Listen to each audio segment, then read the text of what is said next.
Champagne Tower. All right, today we got problem 800 minus 1, also referred to as problem 799, Champagne Tower.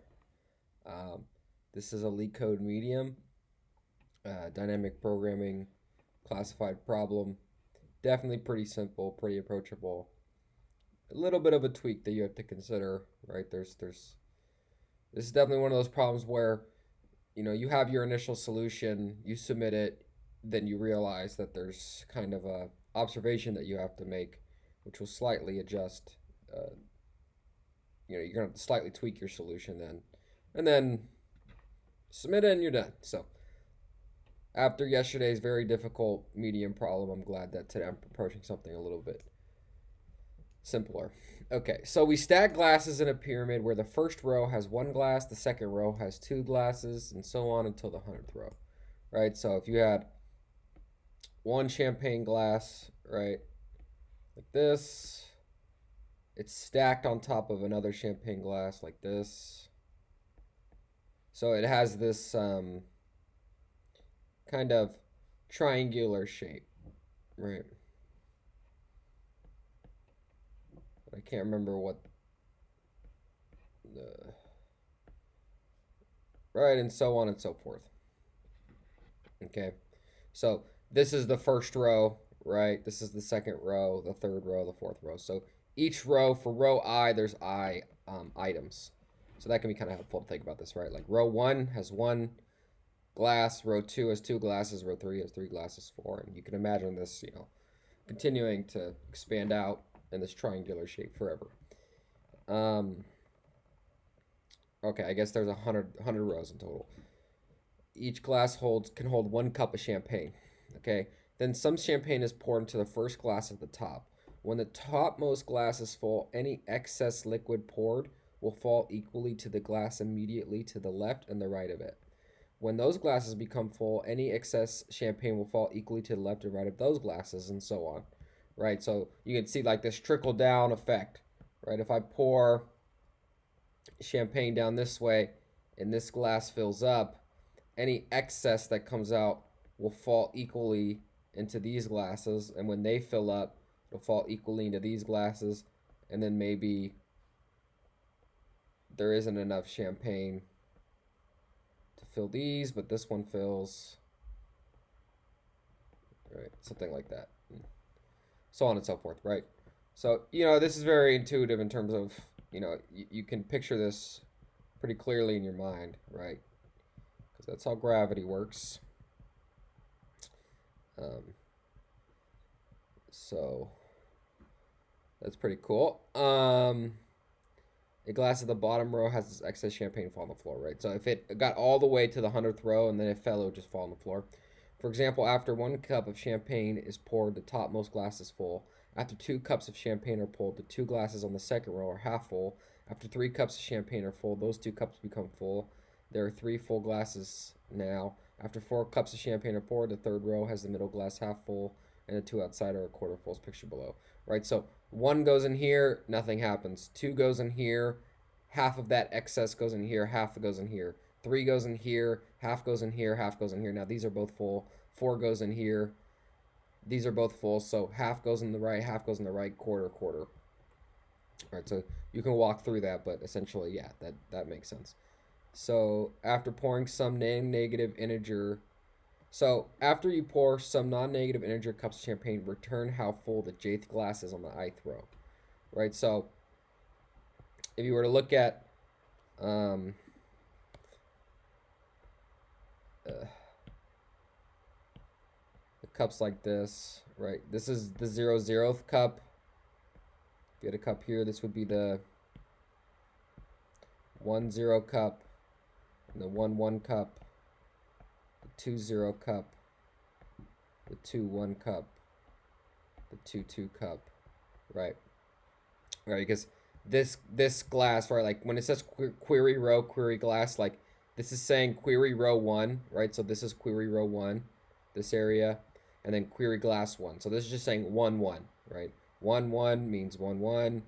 Right, if we're looking at this example, it says, okay, 1-1 again, that'd be 1. If query row was 2 and query glass was 1, that'd be 2-1, right? So you can just kind of label them this way, and then it's pretty easy to associate query rows and query classes to their corresponding query rows and query classes in this picture.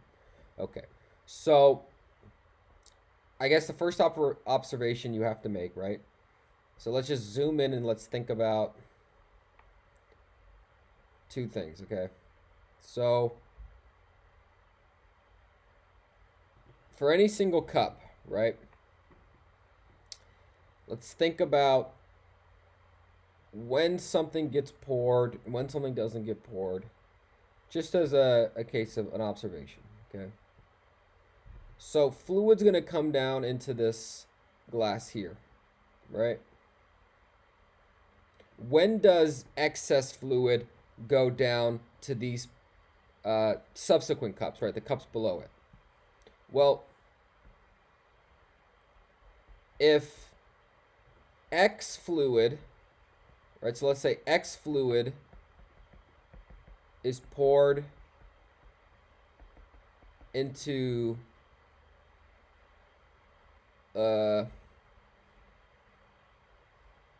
let's call this A, into A, then X minus 1 divided by 2 is poured into B, and X minus 1 divided by 2 poured into C. So what am I basically saying here? Well, okay, so if you have X fluid that's poured into A, right? So X fluid comes down, and in total, when you consider all the things that get poured, all the champagne glasses that get poured, if X fluid gets poured into A, X minus 1, well, first, in order for fluid to get spilled over, right? In order for fluid to get spilled over to both sides, cup A has to fill first, right? So if we're pushing, if X was equal to 3, right? So if 3 cups of champagne, 3 fluid, whatever, 3 units of champagne-filled fluid falls down here, one of the cups is going to be used to fill up this glass, right? So if we pour 3, right? So we have equivalently, we have 3 cups of champagne that are getting poured, right? The first one is going to be used to fill up the glass, right? So that means now we have X minus 1, right? If X equals 3, now we have 2 more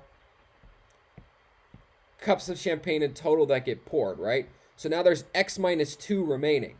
But X minus 2 needs to be split half way from the left and the right, right? So that means that half of that remaining fluid will go down this link, and half of that remaining fluid will go down this link, right? So if we have 3 here, we're going to lose one of them to the cup itself, and then you'll get the remaining split in half and spread down to the corresponding children, right?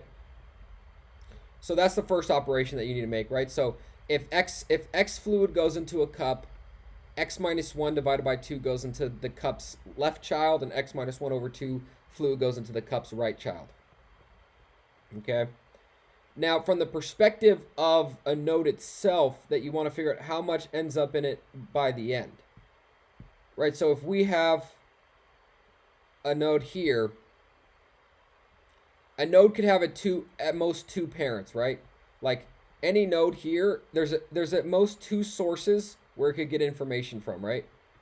Sometimes there's only one, right? Because the cups on the edges, right? They only have at most 1 parent. You know, with the exception of this one has no parents, right?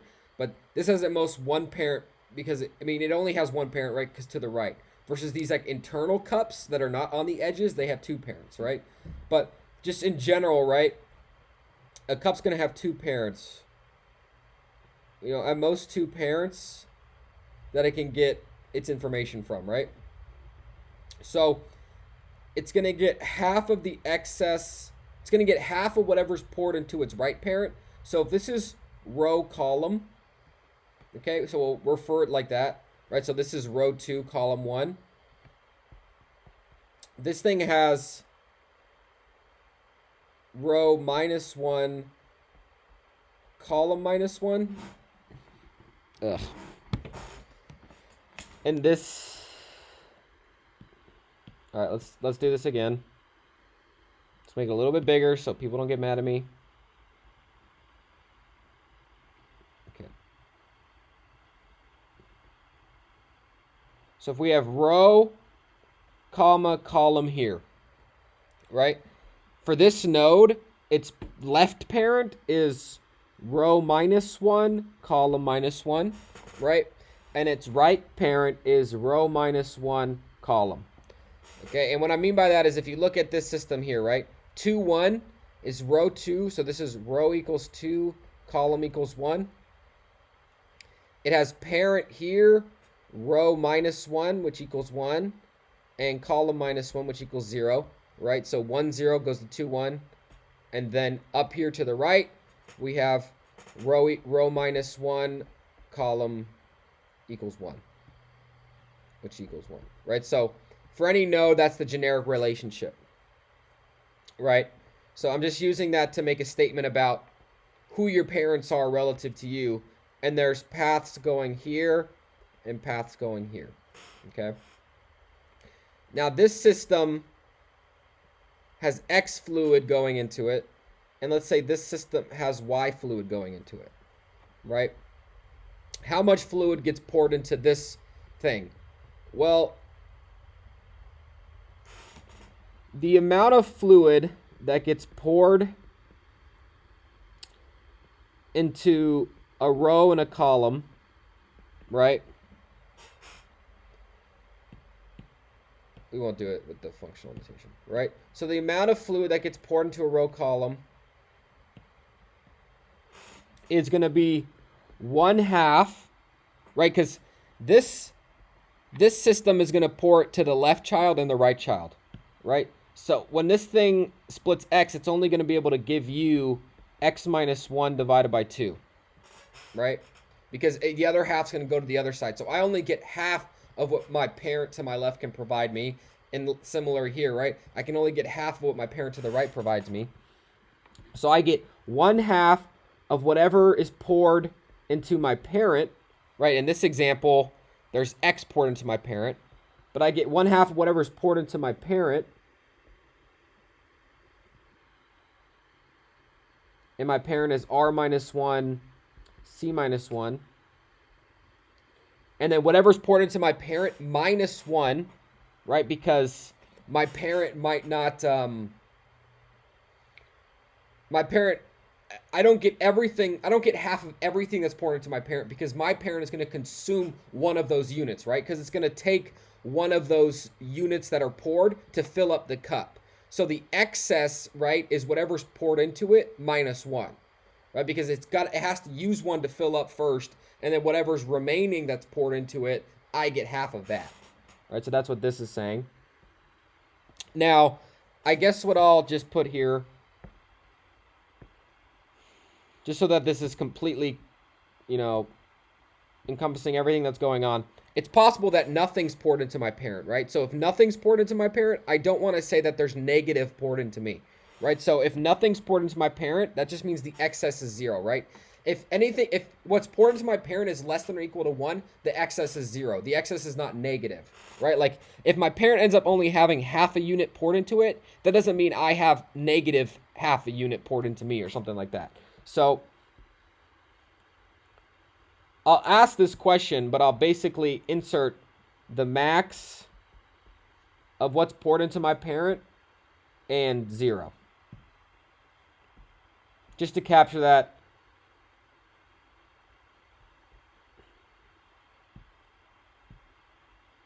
Right? So I get half from my parent to my left, and then I also get half from my parent to the right, which is just C. Right, so these are both of the places, right, that I can get information from. And now you notice there's this kind of recurrence relationship, right? Like what's poured into me is half what's poured into my parents. What's poured into my parents? Well, that's half what's poured into their parents. And then this all stops when we get to the top, right? Because the only information we have in terms of how much fluid is poured is in the beginning we're given how much fluid is poured into the first glass, right? If poured equals 1, that means that we know that there's going to be one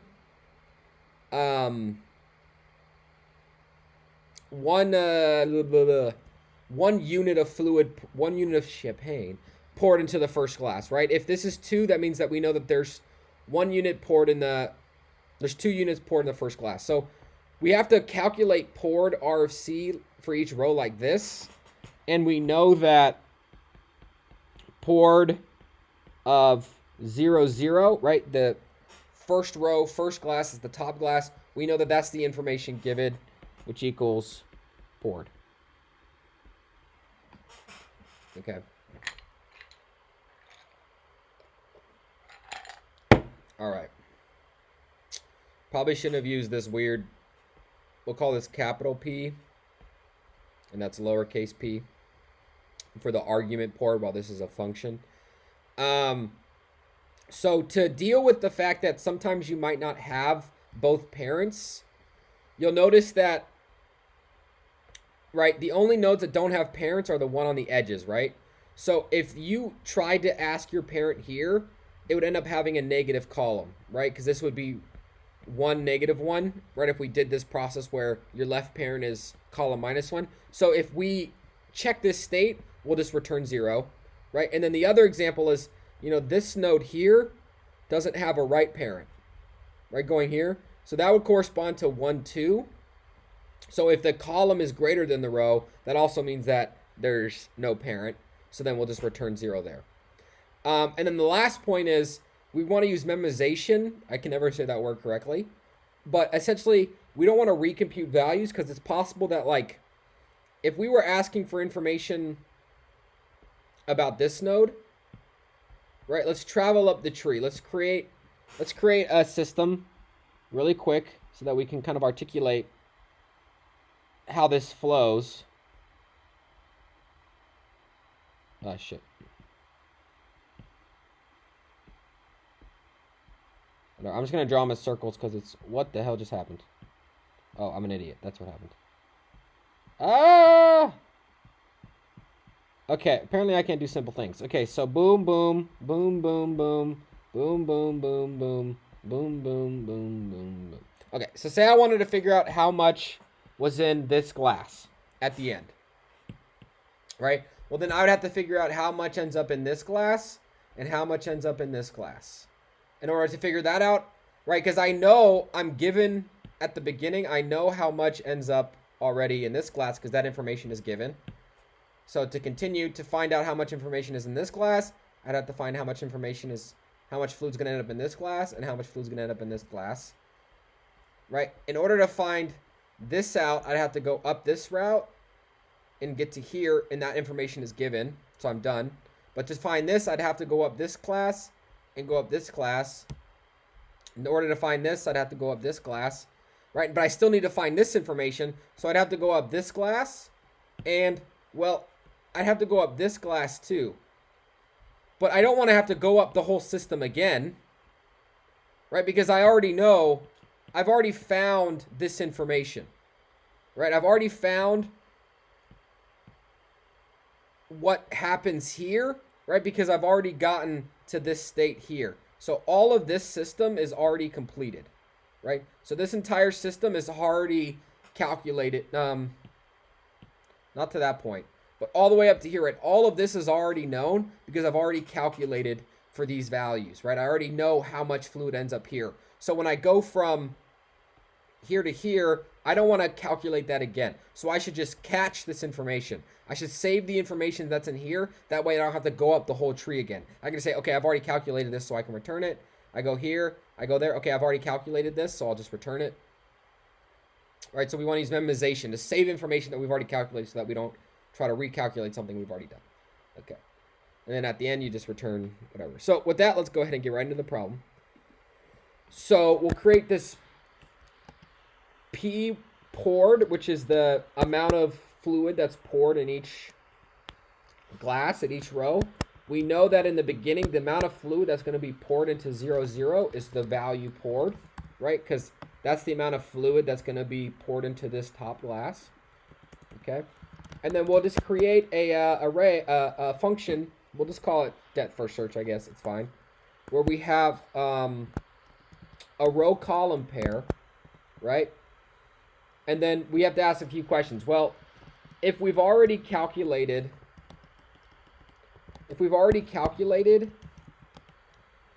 how much fluid is going to be poured into the glass that we're checking at row column, so if RC is in P,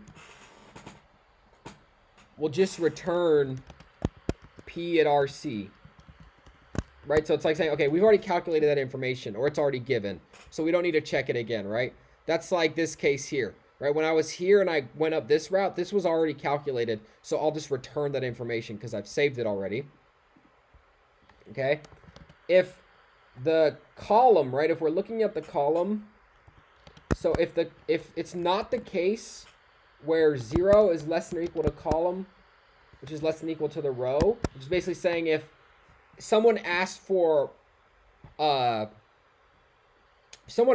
champagne glass that doesn't exist, right, which is basically going to happen if, if this system was making a call, it would look to its left and look to its right, but there's no glass over here. So since there's no glass over here, that happens when the column is negative, and also over here. If I over here and then I ask over here, there's no glass over there, and that happens when the column is greater than the number of rows. So if that condition is not true, if it's not within the boundaries of where the glasses can exist at a row, we just return 0, right? It's basically saying, okay, there's no glass here, so there's no poured value, right? So DFS basically tells you how much was poured.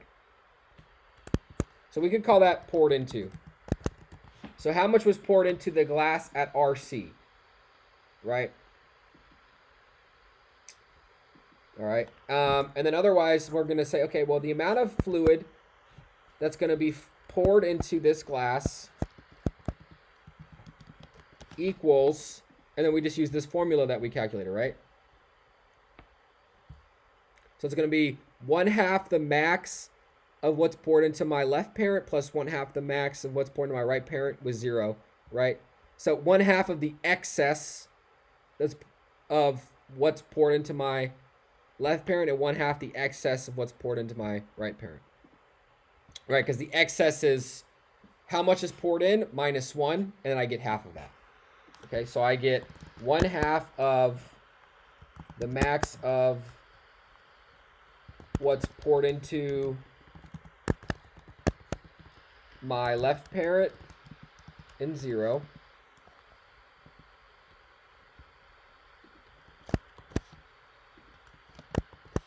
But I don't get, I make the same mistakes. It's so funny. I get 1/2 of what's poured into it. I get 1/2 of the excess, which is that minus 1, right? And then I also get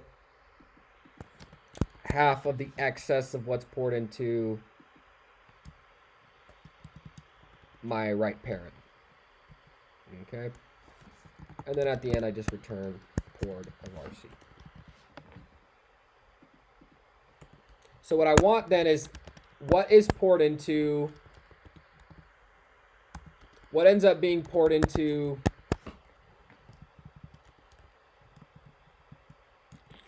query row, query glass.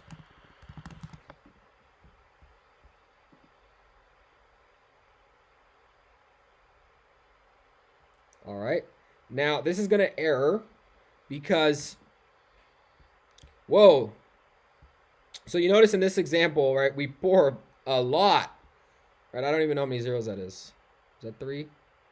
100 million. We pour 100 million glasses of champagne into this system.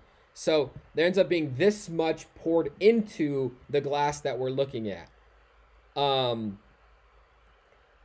the answer is supposed to be 1. Why?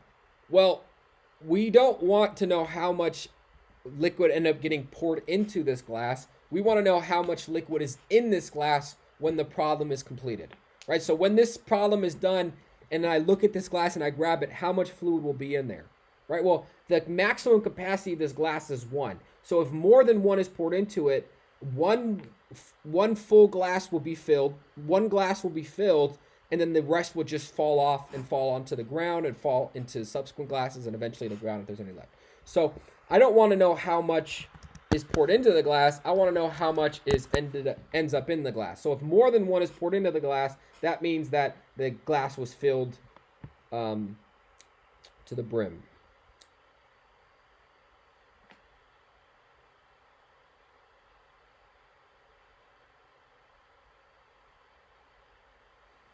What have I done wrong now? Oh, not max, min, right? Because if the fluid that was poured into my glass is greater than 1, then I know that means that my glass can be at most filled with 1, right? If it was poured into my glass is less than 1, then it doesn't reach the 1. Sorry. Sometimes my logic skills are a little haywire. So, what is the time and space of this problem? Oh my gosh. It's kind of hard. So,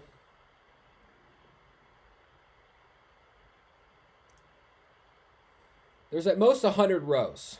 So, what's kind of interesting is that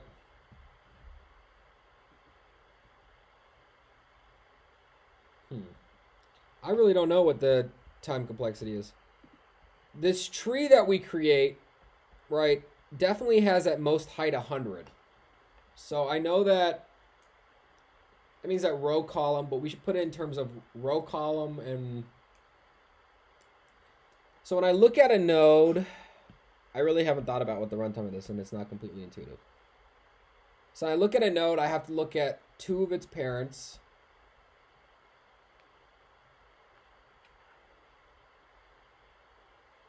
Then I have to look at 2 of their parents. But one of their parents will have an intersection.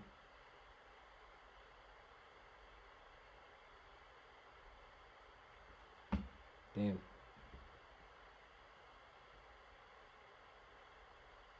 Because it will start expanding out, right? Like, if I have a node like this, you know, in the worst case,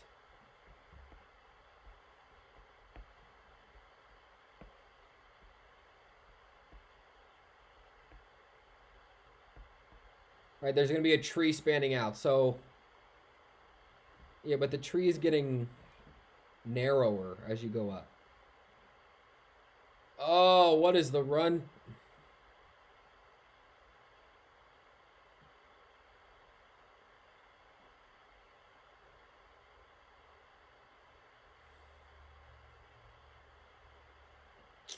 Man, this is so weird.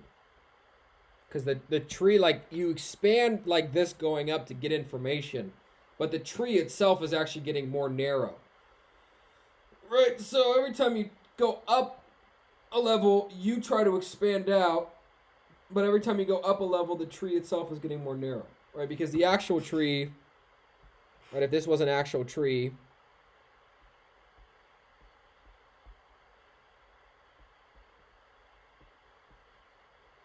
there was an actual tree here, right? You'll notice that the tree is getting narrower as you go up the tree, right? While the blue is me trying to figure out how much fluid was poured into it, right? So it's going to actually get narrow as I go up.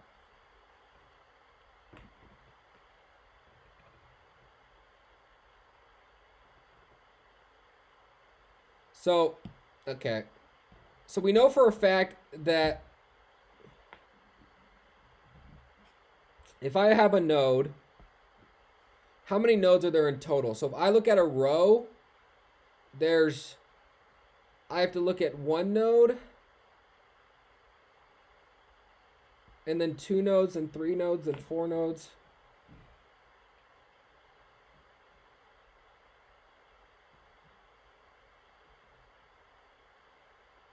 So if I have a row, right, if I didn't factor in, so I'm going to have a kind of runtime that might not be as tight as possible, so I apologize.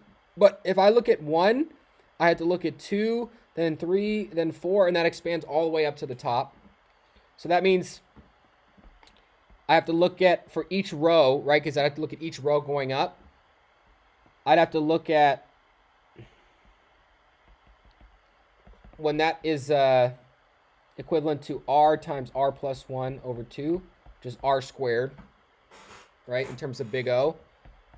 And then I'd have to save those r squared values. So I'm going to say that this is proportional to query row squared. So the time complexity is big O of query row squared, and the space. And if people are watching this and they're like, dude, there's a tighter boundary that I can create, just please comment what it is. I mean, I'm probably going to figure it out because I'll look at the solution right after this, but, you know, comment what you think it is, what you thought it was, if my reasoning even makes any sense. Did I just not type any of that? Was none of that on the screen? I don't know. Okay, peace out, guys.